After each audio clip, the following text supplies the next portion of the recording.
What's going on, guys? Threw on the block back again. I think it's time for the fence row Silverado to get a paint job. Alright, so here's the 1980 model Chevy K1500 pickup truck, aka the fence row Silverado. That name came from the fact that somebody drove this truck through a fence row at some point in its life. It's got barbed wire all across the front here. This is going to stay in the fleet. This will be the shop truck, and we're going to have a little bit of fun with it. I've got a color, this mystery color that was mixed up with a bunch of leftovers that we're going to use on the truck. And we're going to go ahead and get this thing prepped for paint. Let's get inside and let's get to work. All right, we got the fence row Silverado in the garage, and yeah, my shirt's different because it's the next day. You guys will notice that my clothes are going to change a lot during this video series on this truck because this is going to be the midnight hour after work's done, after the kids are in bed, you know, prime time. I said in another video when I did the 67 survival project motivation. So that's the deal on this one. It's going to be after hours. We're going to take it down. We're going to paint it. I got some wheels and tires for it. They're over there. Yeah, the shop is a disaster and I need to get it cleaned. Part of getting it cleaned is getting stuff out of the shop. And since I have stuff for this truck in the shop, if I get the truck done, then that stuff gets out of the shop. So that's kind of how I'm going along this whole process of getting rid of things, is get a project done, get the stuff out of the shop so I can have more space in the shop. Anyway, let's do a quick walk around, and then I'm gonna set the camera up on the tripod and get to throwing some dust. First order of business, I'm gonna go through and pull these pieces of trim off. We're gonna take all this rubberized trim off the side. Probably pull the bumper, pull the grill, pull the headlights out, all the trim, knock all this down, pull the mirrors off, remove these vent visor things, knock off the badges, basically get everything stripped down. I'm gonna go ahead and pull the bed liner out, and I've got one of these two bed humps is damaged. I can't remember which one it is, so I'm gonna fix that enough to where I can spray bed liner in here. The tailgate functions good. It's pretty rough. It's got a pretty big bow across the back of it. I don't know if I can find another tailgate. I've set the clock for 4 weeks for stripping, prepping, and painting this truck. I have some spare parts around. I got another buddy that's got some OBS parts, so I'm gonna go holler at him and see if he's got a tailgate. That is about it as far as this goes. Should be pretty straightforward. The color is around here somewhere. I'll reveal that when it's time. As far as metal work, there is a little bit of metal work. I've got to remove this dent up here at the top of the cab. I'll use the stud puller for that. Aside from that dent, there's an area inside the cab here where somebody did something. I don't know what happened. I don't know what they were doing, but I'm going to have to come in here with some metal and fix this portion of the cab. I'm not really sure what happened, but we'll go in there with a hammer and hammer that down and straighten it out and weld it all up and get it nice and smooth. So I don't really know what they were doing. You can get to the back of here by removing this plastic panel, and maybe they just didn't want to remove the panel, so they cut a hole. It's a really weird way to fix something. I'm assuming that it was loose and they had to put something in behind there or something like that, but definitely not the way to fix it. So if your door striker's loose on your truck, don't go cutting this thing up. Take this plastic panel out. I know you got to remove the seat or slide the seat forward, but just do it the right way, because if you don't, then you leave a mess. Then somebody like me's got to fix it. We will do the door jams. So plan on that is I'll pull seatbelt, trim, the rubbers, pull all that stuff out so we can get the door jams, and then the insides of the doors. So I'll probably pull door panels so I can get to inside the door. I will probably pull the bed so I can go ahead and get in between the bed and the cab just so I can get color down in there really well. I believe that's it. If I come across anything else, I'll just stop the camera, turn you guys on, and we'll go from there.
All right, ton of prep work.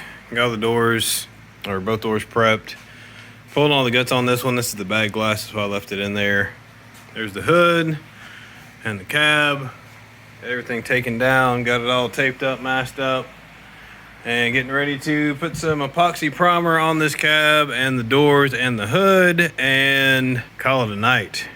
Of course, for you guys, it'll just be a blink of an eye and we'll continue to the next step. But found some surface rust on the bottom of this door, went back and put some fiberglass in there. Fortunately, it wasn't all the way through. I think that was the only surprise. Yep, only surprise. So other than that, pretty straightforward. I'm gonna go get this, let's see what we're using. We'll be using the Speedokote epoxy primer. I think it's right here. I think we're gonna use this one right here. This is the SMR 260G. That's the direct to metal primer sealer.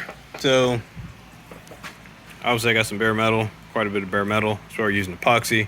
You can use the 2790G. I've done that before, but we'll spray this on. We're not going to sand it at all. We'll let it set, flash. I think as long as you top coat it within 24 hours with another primer, then you're good. So we're gonna go from this one. I'll let it flash overnight, and then tomorrow I will hit it with the 2790G with 2 coats. Then we'll block sand everything and get the bed ready because it's still sitting outside. Fortunately, it's not been raining. And then once the bed's ready, we'll put the bed back on the back of the truck, kind of hanging off the back with enough space to spray the back of the cab and between the bed. And we'll put all the color on at one time. Now, before I do that, I am gonna go ahead and take care of these jambs and the insides of the doors so I can assemble the doors to the truck. I may set the hood on, although I'll probably just set the hood beside the truck. That's enough yakking. I'm gonna go set this camera on the tripod because it's almost midnight and I've got to get the primer on this truck.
So we got the truck all primered up. This is the 2790G. We did 3 coats of primer, roughly.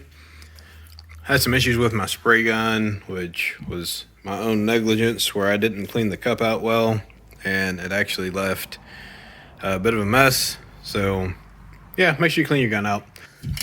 So for this application, I'm going to be using the Speedokote dry guide coat, which is pretty cool. It's an SMR 575. And this stuff, I'm just going to go ahead and show you, goes on dry, even though it's in an aerosol can. So let's see. Here's the tailgate spray. And yeah, dry. No runs, no streaks, none of that stuff. It goes on dry. Pretty cool. So I'm going to go ahead and guide coat this thing, and then we will start block sanding and see how close we are for paint. I think we're going to be pretty close. I have to add a little bit of rattle can primer down there, but aside from that, I think everything else will be good. I did do 180 on this whole body with the epoxy primer before I did the other primer, the 2790G, so hopefully I won't have much to redo or reprime. If anything, it'll be small areas. I got to pull my tape out up here. I rolled some tape and stuck in this little crevice so we can get primer all up in my freshly painted door jambs. Probably not the best technique, but it is a technique. So I'm gonna go ahead and pull that out of the way so I can go ahead and block sand everything cleanly down, and hopefully we will be ready to get this thing in sealer and some paint, because that's what I'm ready for.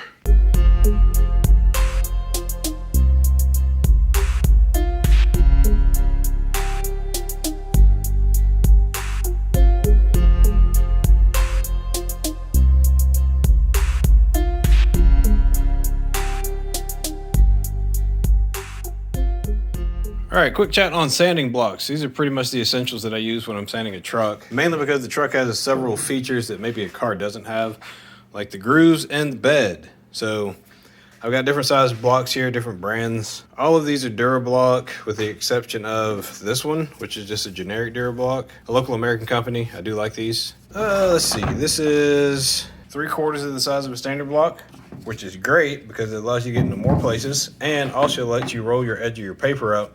So if you got a chamfered corner you need to sand, easy to do it with this. I'll be using this big handle block mostly on the side of the bed. The rounded block I probably won't use at all because this contour doesn't apply to this truck. This is a flex block, which I'll be using around the corners of the bed, like back here. Get that area sanded really well. And this is a firm thin block, which works really good. I say firm, it's firmer than the other one, not quite as flexible. Works really good on like the small portions of the cab back here, and on this side here, the B pillar.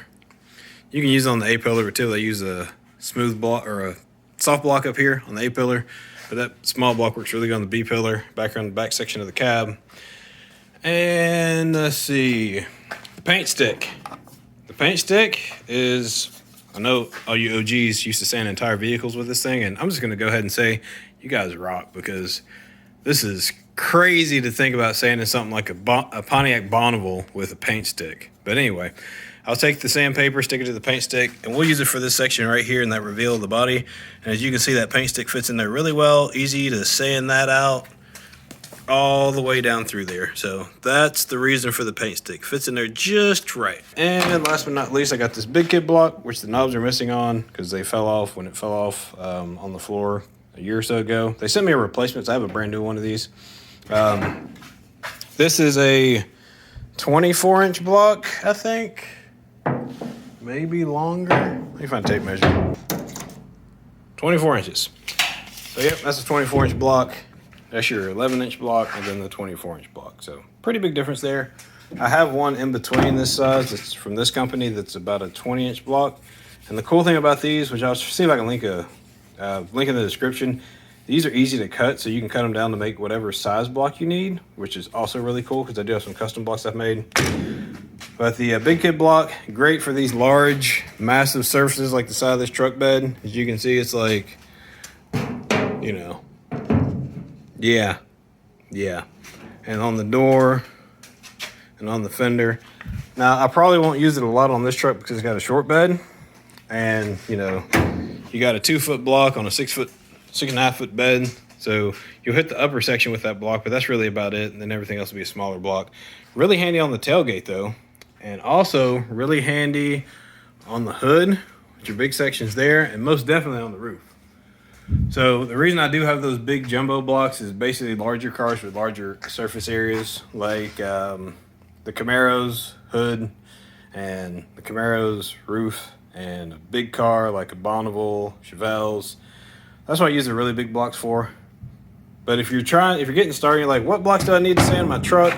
If you get a DuraBlock kit, it's gonna have everything you need in it. But realistically, I think you go to the parts store, you could probably just get you one of these and one of these. And that'll be enough to do it, and it'll look good. These other ones just make your life a little bit easier, but that's just on the blocks. Oh yeah, I didn't talk about the half moon block. This block works with 6-inch DA paper, and you basically just peel and stick on the block. So it gives you another curved block, flat block, kind of multi-purpose. I use this thing from time to time because it's handy. I use it more for shaping than I do for final sanding, but I just want to throw that in there. All right, setting time lapse up. Let's get back to sanding.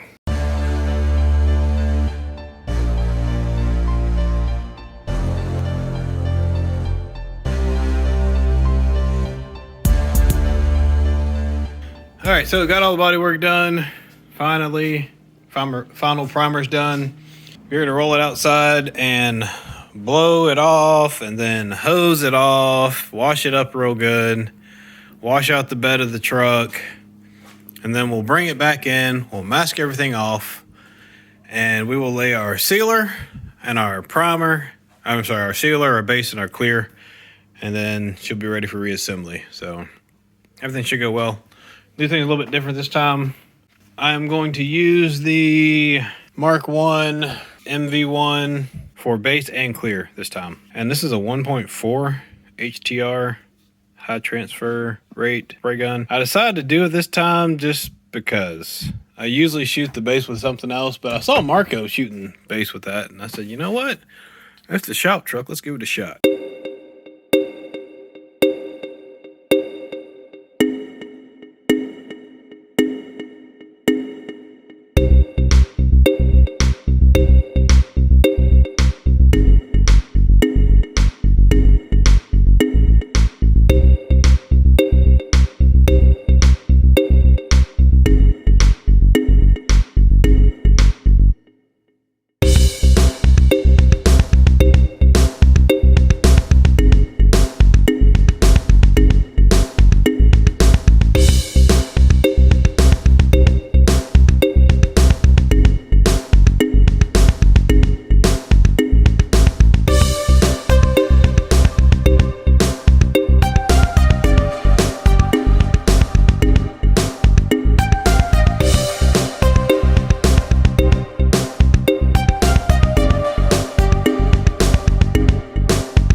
Got all the parts shot, got the clear on. Went with the production clear this time.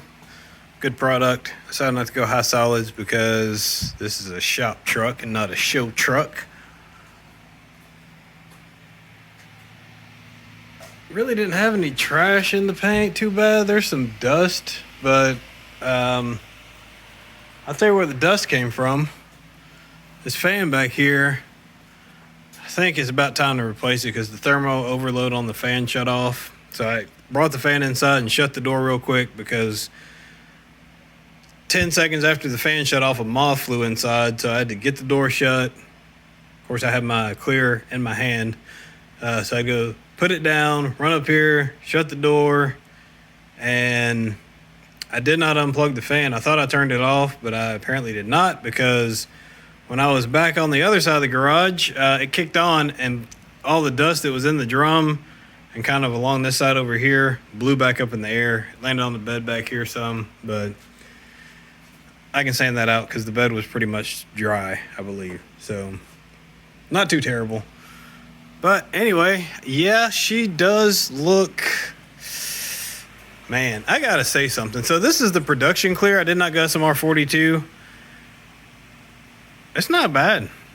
I mean, this was the first clear that I ever used from Speedokote, and it's been 4 years almost this December. So yeah, it's almost been 4 years since I used that one. It's almost been 4 years since I started using Speedokote products, and this is one of the clears, the first ones that I used, and it does a really good job. The production clear is a solid winner. So if you're wondering what those little white specks are in the hood, those are washers in the ceiling. So that's just reflection. Kind of crazy. It looks like dirt nibs, but yeah, those are washers. Well, I'm gonna go ahead and probably pull my tape stuff around the windows because all this stuff in the door jamb is fine. It's not any dangerous area. Just the ones around the windows are the ones I'm going to have to pull, just so I don't have any bridging and pulling of paint off. But aside from that, you know, I really don't have any complaints, man. This thing came out good. It looks a lot bluer on camera than the actual color is. It kind of looks like a marina blue in person. Maybe. Well, no, maybe a little bit darker than marina blue. But to me, on the camera, it looks kind of indigo, almost like a purple blue. But anyway, color's cool. We'll see what it looks like outside. I'm going to go ahead and unmask a few of these things since it's clear setting up, make sure I don't have any bridging issues. Oh, if you guys are wondering what bridging is, so if you hadn't seen the video on the Tacoma pickup truck, I'll put the link at the top of the screen. The Tacoma that I did, I had painted and then I didn't unmask it for a day or maybe two. I got distracted, some family stuff, I think, and when I came back to peel the tape off, it pulled the paint off, or the clear off, pulled the clear off. So I had to refix a couple things, but try to avoid that on this one. So anywhere where you have paint and clear directly on top of each other like that, and this is still tacky. You can see my fingerprint there. But that's where you want to remove the tape at, because if you don't, then it can cause your paint to pull off. So you can get it when it's a little bit tacky like this and you won't do any damage to the paint. Comes off real easy, as you can see. Just peels right off of there. Make sure you don't drop it on your other painted surfaces. So I'm going to go ahead and pull this off.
Let's go wrap it up with the shop truck. You guys know I like blue. You've seen the Seasick Blue Chevelle. If you haven't, I'll put a link at the top of the screen. So that is phase one for the shop truck. We got a couple other things we're going to do as far as finishing up the interior, and probably going to do a set of paint match bumpers on it. But that's pretty much my vision. A shop truck, somewhat period correct with a little bit of a more recent touch of modern. So it's got the 8-hole bullet hole style wheels on it. It's got the 12-inch wide tires. It's got the look. Without getting too crazy, I didn't want to do a lifted truck just because everybody's got lifted trucks. So we cranked the torsion bars up a little bit until I put the lift keys in. We took care of some pawn shop wheels. Is where I found them. I'm not gonna lie, they were inexpensive. Shout out to this pawn shop here for hooking me up with those wheels.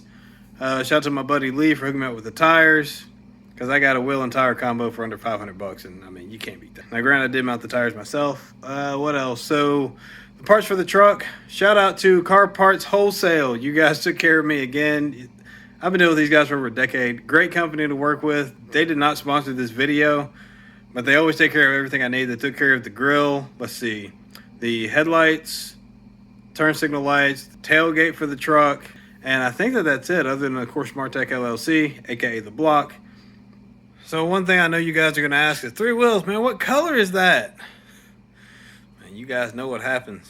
I just get in here and start mixing stuff up. But actually, this color came from Haycox Customs, which you guys saw a previous video. It's my buddy Kenny, and he does restorations as well. Just happens to live right around the corner from me.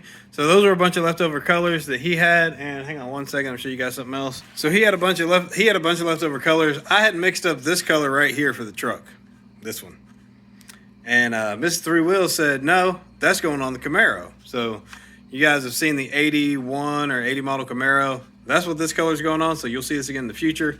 The color that's on the truck is a color that he mixed up with a bunch of other colors he had. And it was about 3/4 of a gallon. And I said, it's probably not going to be enough to paint the whole truck. Pretty close. So I came in, I threw some blue toner in it, and I threw in some clear base, and I think I added something else. I don't remember what it was, but I got about 3/4 of a gallon left, so I can fix it in the future if I need to. You know what? I'm not really sure what to call that color, which is weird because usually I have a name for it, like Seasick Blue. I mean, usually I have a name for the color. How about this? You guys comment in the comment section below what color you would call the blue on this truck.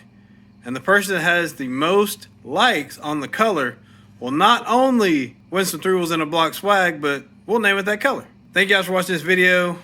I tried to do a little bit different this time. Instead of doing like a 5 and 6 and 7 part series, go ahead and get from start to finish for you guys, because you guys have been along on some very long rides.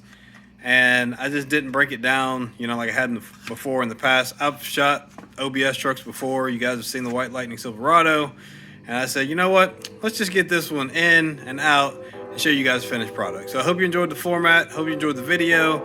If you have any questions, drop them in the comment section below. And this has been a 3 Wheels in a Block production, because you guys know we're giving back what time has taken away. We'll see you soon.